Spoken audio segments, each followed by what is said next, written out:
There's an old dog in Angelville named Buck, who's very good at making woolen hats. Legend has it that wearing a beautiful hat in Angelville will attract the angels.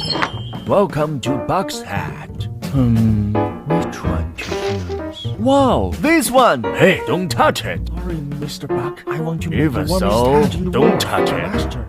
I'm just afraid she'll leave me. Susie. Wait!